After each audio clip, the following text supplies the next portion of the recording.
Plusieurs personnes qui ont été interpellées à gauche, à droite. Pourquoi le ministre n'est pas intervenu? Il le fait seulement pour le directeur général de l'OGFREM, parce que nous savons tous qu'il est du FCC. M. Nemwanda Nsemi mérite bel et bien la prison.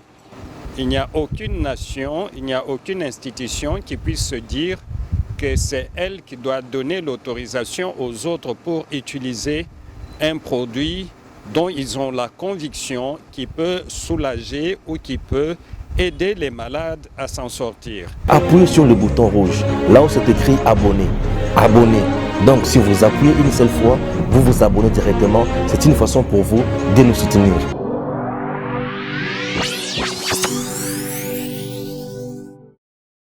Merci beaucoup. Nous sommes là, messieurs, dames. Je vous ai dit qu'on doit analyser l'actualité en République démocratique du Congo avec le président de l'Association africaine de défense des droits de l'homme. Il est très bien connu en RDC puisqu'il se bat beaucoup pour ce pays. Il s'appelle Maître Jean-Claude Katende. Maître, bonjour. Bonjour. Avec lui, nous allons brosser beaucoup de points. Le premier point, c'est Covid-19. Aujourd'hui, les Malgaches ont trouvé un produit naturel presque chez eux, un produit qui a été aussi adoré par le président de la République, Félix Tshisekedi. Quel est votre point de vue?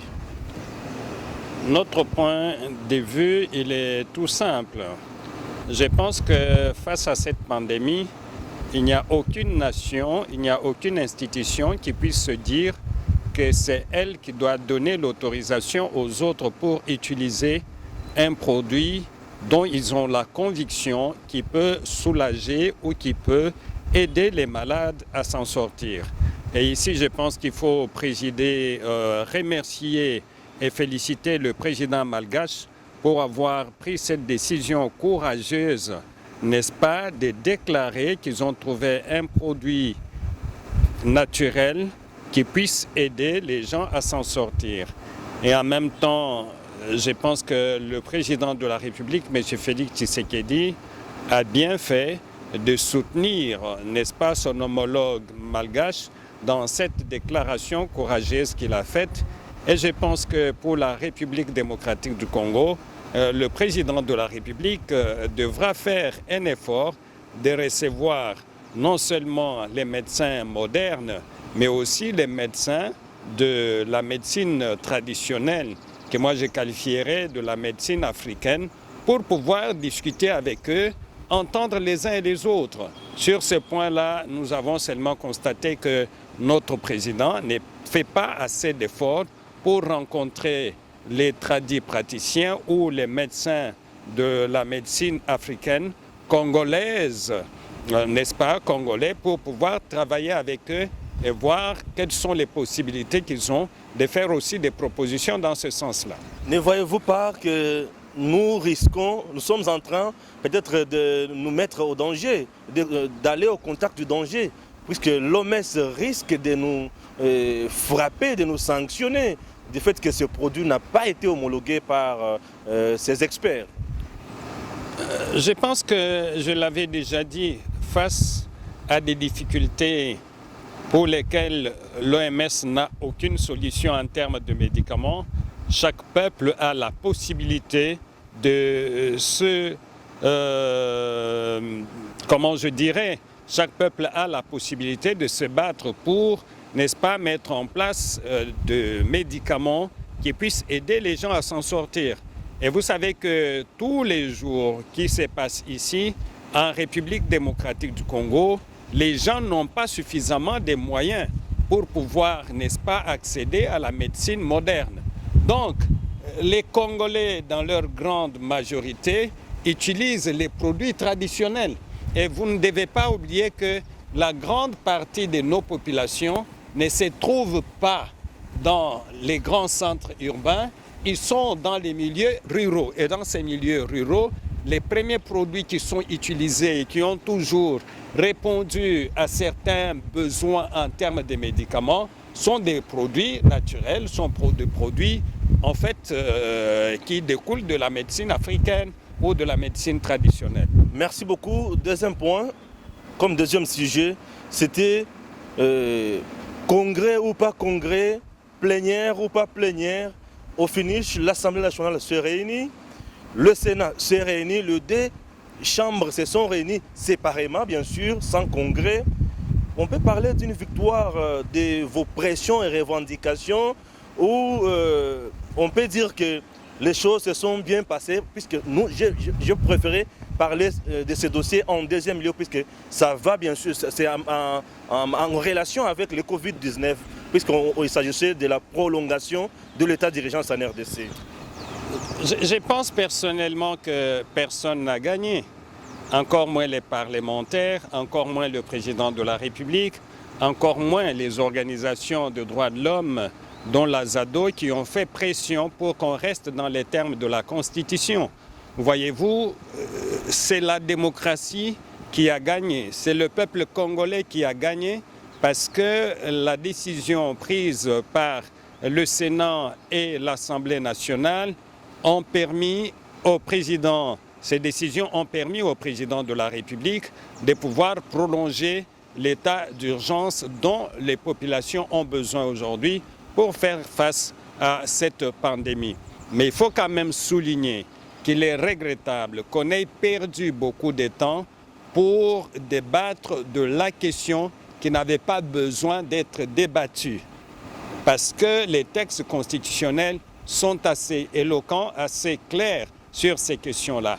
C'est pourquoi j'appelle les uns et les autres de pouvoir se mettre en tête qu'ils sont au Parlement, qu'ils sont dans les institutions pour travailler dans l'intérêt du peuple congolais. Et qu'à chaque instant, si nous voulons sauvegarder cet intérêt, évitons des polémiques politiciennes, c'est-à-dire qui profitent aux individus au lieu que ces polémiques ou ces débats puissent profiter directement au peuple congolais. Aujourd'hui, nous avons l'état d'urgence maintenant de 15 jours, puisque même le président de la République a déjà pris acte et a publié déjà l'ordonnance depuis la nuit du 23, bien sûr. Qu'est-ce que nous pouvons maintenant demander, ou soit qu'est-ce que les chefs de l'État avec le gouvernement doivent mettre en place pour bien protéger cet état d'urgence afin qu'il n'y ait pas de dérapage? Je pense personnellement que les mesures qui ont été prises sont des mesures très bonnes. Et je prends entre ces mesures celle, par exemple, qui demande à ce que tout le monde porte, n'est-ce pas, le masque.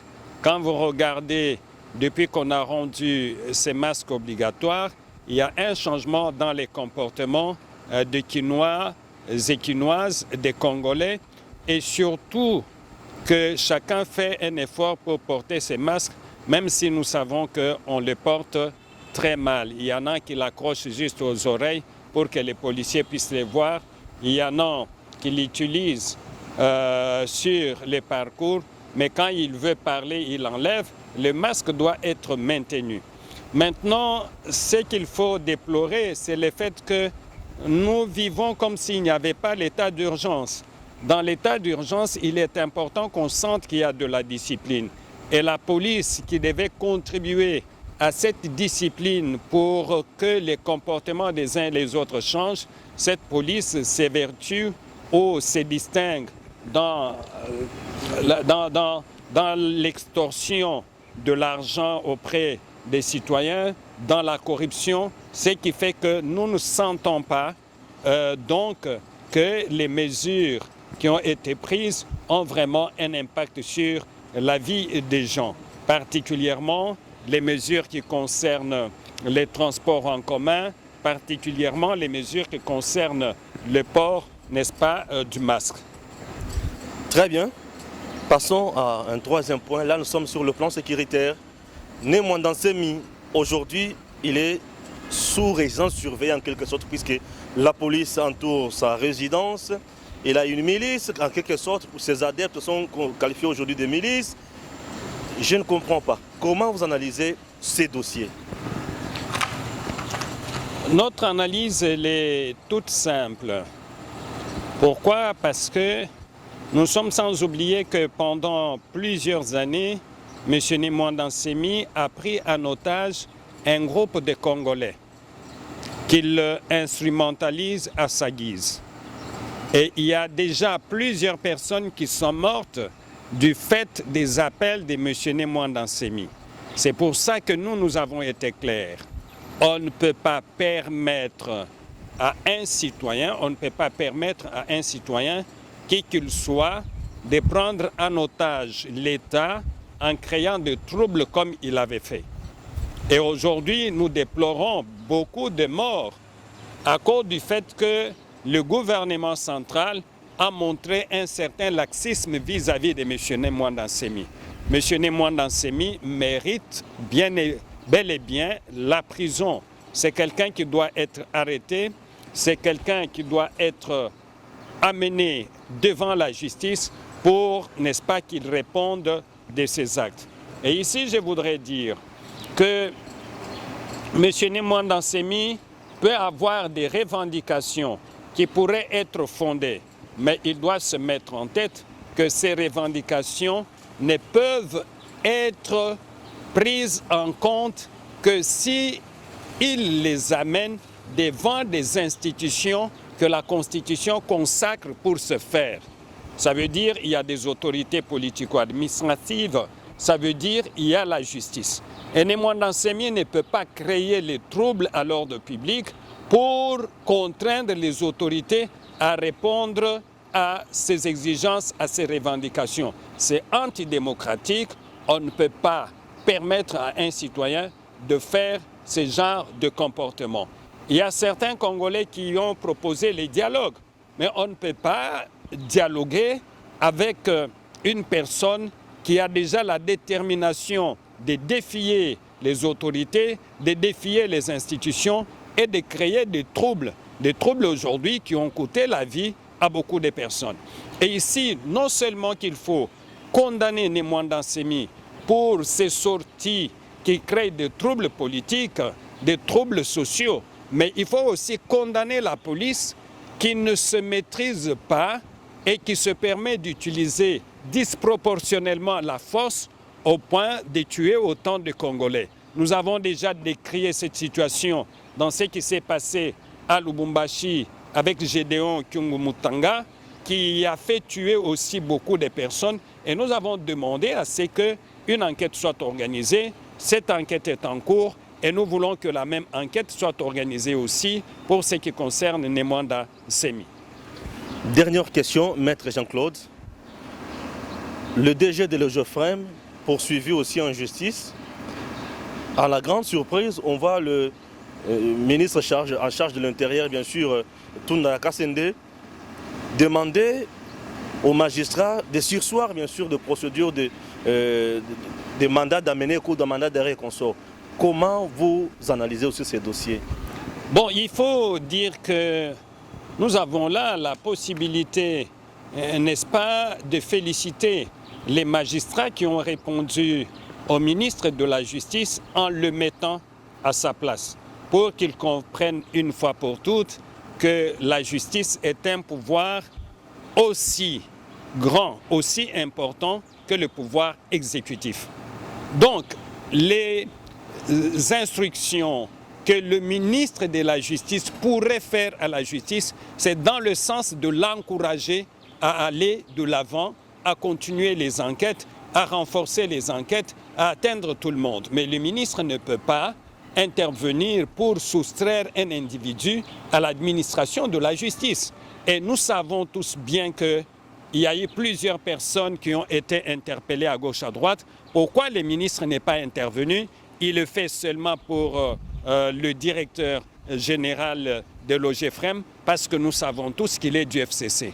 On ne peut pas administrer la justice au nom du cash et au nom du FCC. La justice doit être administrée dans l'intérêt de la nation et toute personne mandataire qui a géré quelque part, s'il y a des soupçons contre cette personne, il est clair que dans le cadre de la redevabilité, cette personne est contrainte à répondre. Et M. Saïba doit pouvoir répondre des faits qui lui sont reprochés. S'il n'a rien fait, il va être relâché. Mais s'il a commis des faits répréhensibles, il va être poursuivi, il va aller en prison et cela doit être la règle pour tout le monde. dernier message au peuple congolais et à tous les dirigeants. Le message que nous adressons à notre peuple, au pays comme à l'extérieur, c'est de dire qu'aujourd'hui, la justice est en train de faire du bon travail. Il faut que cette justice soit soutenue par les autorités, mais surtout par les citoyens, nous qui avons toujours réclamé une justice indépendante. Nous devons l'accompagner. Mais nous devons aussi retenir que les personnes qui sont interpellées ne sont pas interpellées en fonction de leur tribu, ne sont pas interpellées en fonction de leur province. Elles sont interpellées en fonction de leur gestion. Et quand ces personnes ont détourné l'argent, ils n'ont pas détourné l'argent avec leur province, avec leur tribu. Ils ont détourné l'argent seuls. Et il faut que ces personnes répondent aussi seules aux accusations qui sont portées contre elles. Il n'est pas bon qu'on voie telle tribu soutenir telle, à tort ou à raison, telle tribu soutenir telle. Notre nation n'avancera jamais sous cet angle-là. Ce que nous demandons à la justice, c'est de bien faire son travail, d'éviter le clientélisme, d'éviter la corruption, de respecter les droits des personnes qui sont interrogées, d'instruire à charge et à décharge pour que les innocents soient libérés et que les personnes qui sont à la base des détournements des fonds soient envoyées devant les cours et tribunaux, jugées et éventuellement envoyées en prison. Cela va permettre à ce que notre nation progresse, cela va permettre à ce que notre nation puisse grandir. Et je crois que c'est le souhait de tous les Congolais. Vous avez compris, ainsi prend fin notre entretien avec le président de l'Association africaine de défense des droits de l'homme, Maître Jean-Claude Katende, à qui nous disons merci beaucoup. Merci. Merci à Gims.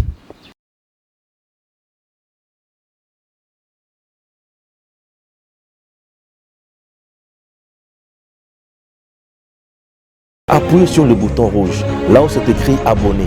Abonner. Donc si vous appuyez une seule fois, vous vous abonnez directement. C'est une façon pour vous de nous soutenir.